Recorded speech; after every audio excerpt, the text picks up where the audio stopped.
For quite a while now, I've wanted to make a video on the 1993 game Myst, and I really tried to do it in a few ways. Initially, fitting with one of the big themes of my channel, I wanted to do an iceberg chart on the subject, but I put it on the back burner for a while until I eventually got beat to the punch.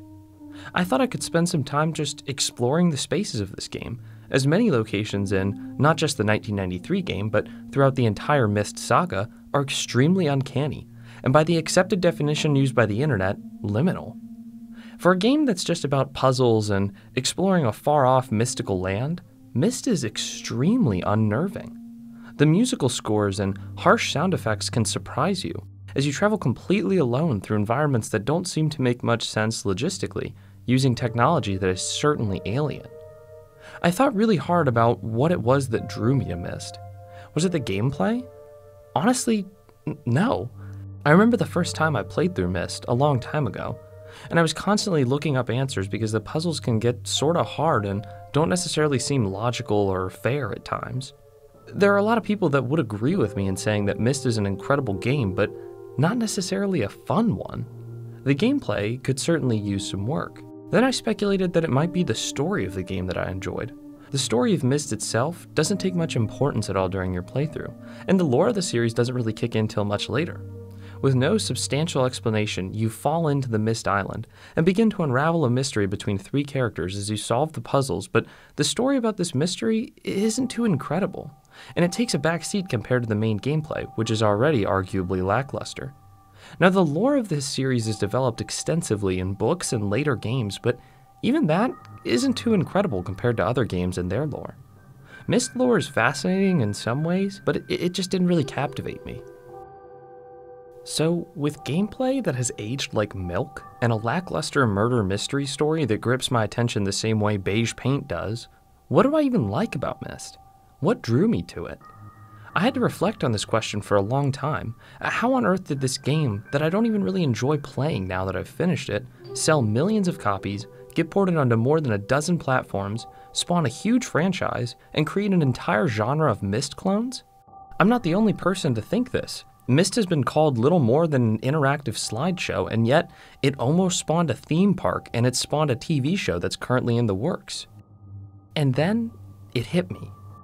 I thought back to my favorite playthrough of Myst, which was probably my second or third one, and what I remember doing is looking up all the answers to the puzzles that let you travel to a new age, meaning I only did the puzzles that gave me more places to go. And then I went back to the start and just explored. For some reason, Myst was incredibly fun to look at and walk around. When Myst came out, it was praised for being incredibly immersive, which I would say nowadays isn't really that true. The strength of Myst's art doesn't come from the graphics, it comes from the eerie locations. Strange places that make no sense to build, that seem liminal and familiar, yet simultaneously completely alien. Playing Myst, and games like it, feels like a strange dream. Everything's a tad fuzzy, and even if you encounter other people, you can just kind of see that they aren't close to real. Other characters in games like these are husks. You are fully alone, walking in worlds that, while peaceful, aren't quite right. It's kind of like giving an AI pictures of rooms and setting it loose. The AI can construct a marble floor and windows based on pictures it's seen, but it doesn't understand what a human would use the room for. So regardless of how architecturally polished these locations are, they just aren't right. They're not practical in any way. They're not human. I don't think I'm the first to point out how Myst propelled the gaming scene, and also spawned dozens of similar games. But I don't think people appreciate what makes all of these games similar to Myst, because let me tell you, it has nothing to do with puzzles or the fact that it's a point-and-click game. I'd like to label this art form Mystwave. Drawing upon the namesake of art styles like Vaporwave, I think that while Myst wasn't the first to do every little thing that Mystwave entails, it was certainly the most important pioneer. I've searched for and played all kinds of games that exemplify this art style, and I've come to realize based on how many examples there are and how well those examples fit my definition, that Mystwave really is its own art style that hasn't been given credit for all that it does. Let me explain what Mystwave is, what made it so unique as an art style in gaming, and how it influenced the gaming world. Sit tight and enjoy the video. Mystwave art is very strange, to say the least. Games from this time designed in this way had many hurdles to overcome when it came to graphics, so tons of shortcuts here and there had to be made.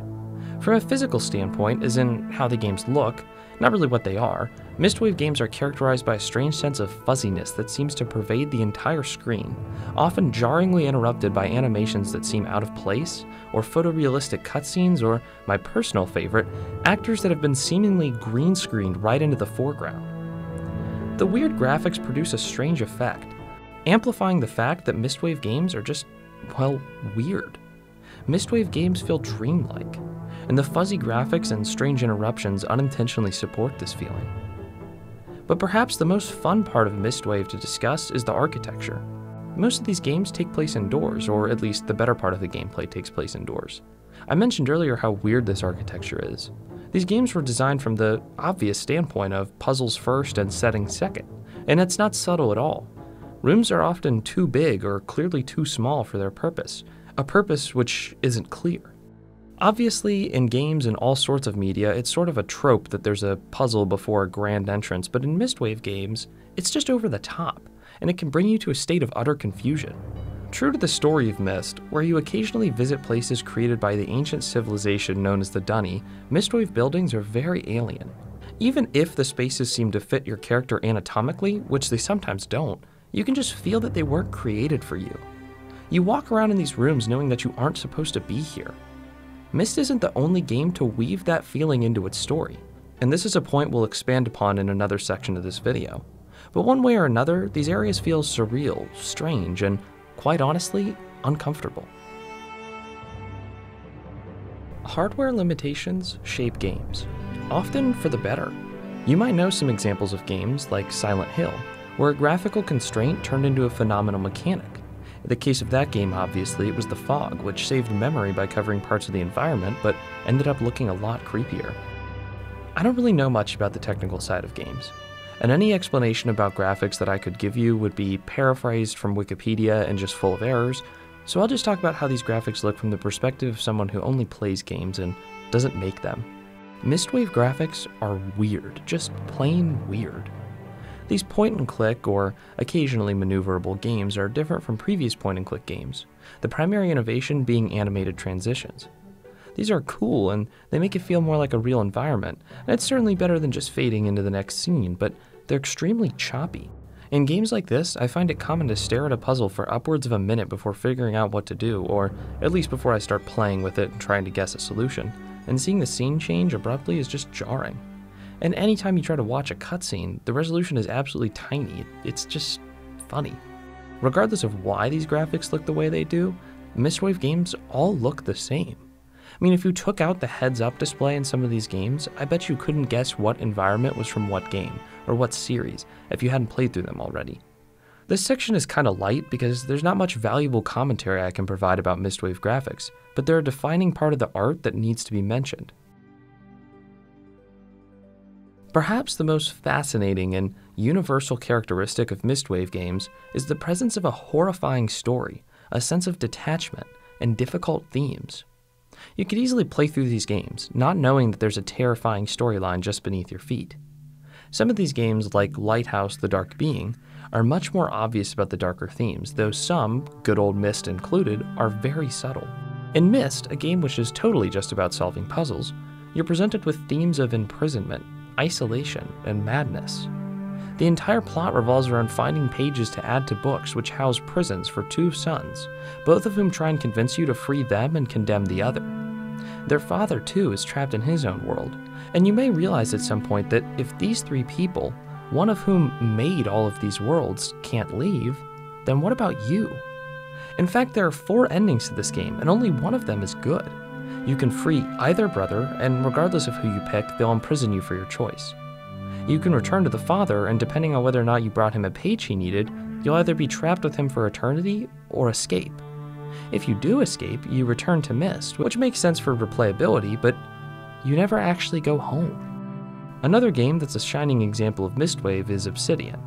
It's just another puzzle game, sure, but one where characters are coupling with a world built by an artificial intelligence they created and accidentally let get out of hand, who wishes to destroy all of humanity, believing them to be dangerous to the betterment of the Earth. Ceres, as she is called, is made of a hive mind of nanobots who, despite having the full ability and conviction to destroy humanity, ultimately seek approval from what they believe to be their parents. This game asks difficult questions about the nature of artificial intelligence, brings up themes of Jungian psychology, and yet as terrifying as these things may be, the player is never forced to reconcile with these issues. They can just keep solving puzzles.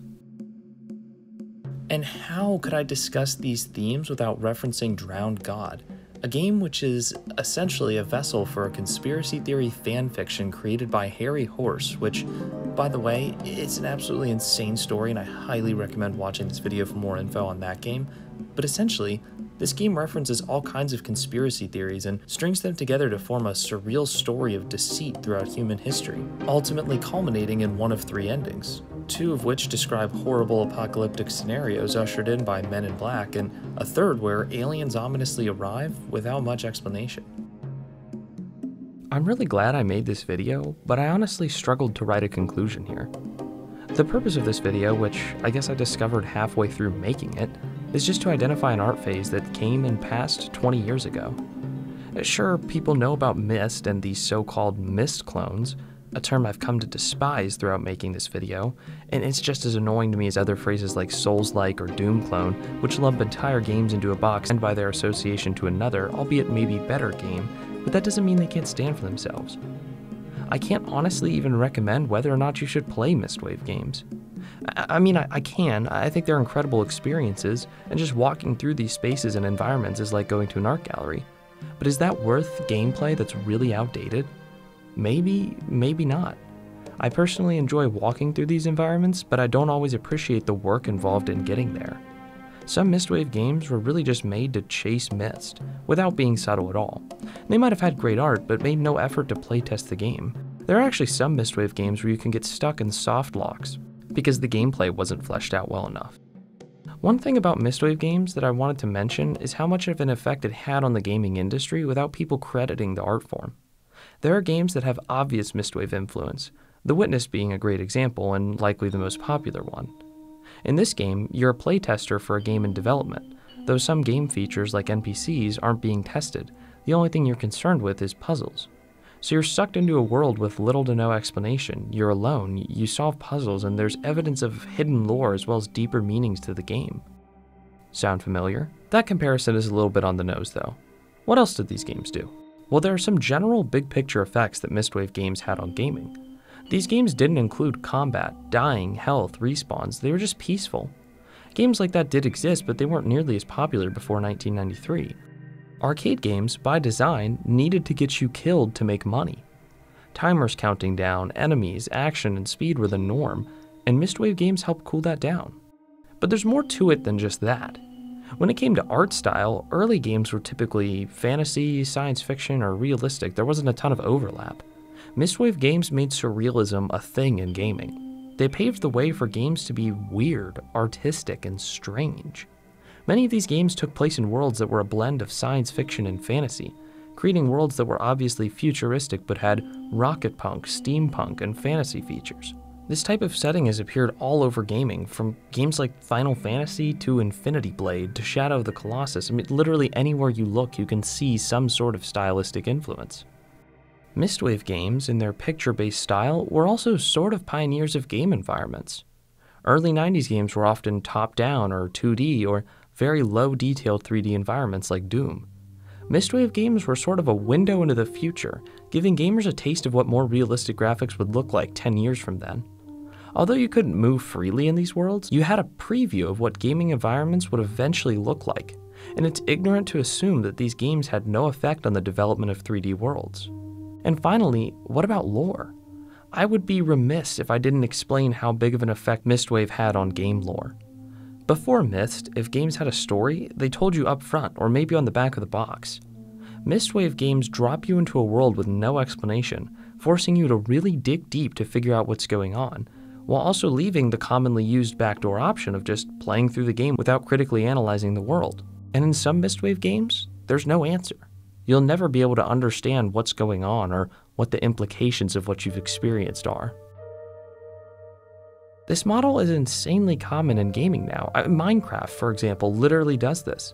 The days of searching for lore within games were perhaps not started by, but certainly propelled by Mistwave. Now, theorizing and gaming lore have become their own sector of internet discussion, and this wouldn't have happened without Mistwave. I see why Mistwave died, and why it isn't remembered too well. I've tried to distance myself from the term Myst clones, but it's understandable why people assumed every one of these games was just copying Myst rather than this being a style.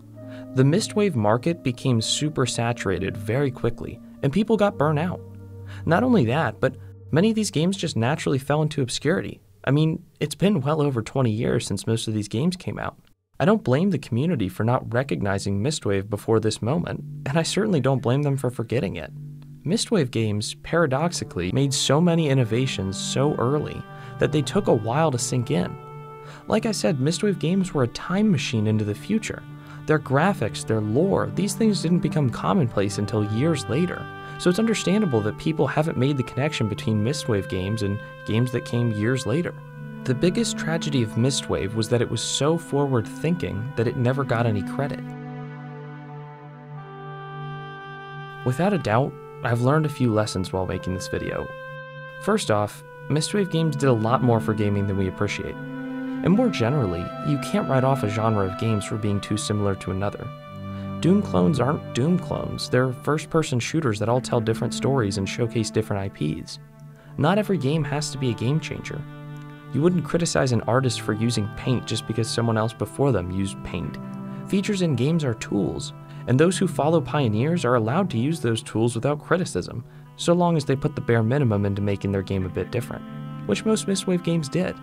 With that said, maybe go try out some of these games, or at the very least, watch footage of them. Don't just play Myst, but play Abduction, Rem, Lighthouse the Dark Being, Quern, L-Zone, Haven Moon, Aura, Schism, Beyond Time, Eyes of Ara, Crystal Key, Rhea, Riddle of the Sphinx, Alita, Matanui Online Game, which is literally Myst meets Bionicles. Have some fun with them, explore some environments, get creeped out and try to sink into the lore of a 25-year-old game. I really hope you guys enjoyed this commentary. Subscribe if you're interested in more gaming essays, icebergs, and whatever other random content I end up making. If this is your first time here, thanks for stopping by, and please consider joining the Seed Butter Discord to be a part of the community. Thank you all, and good night.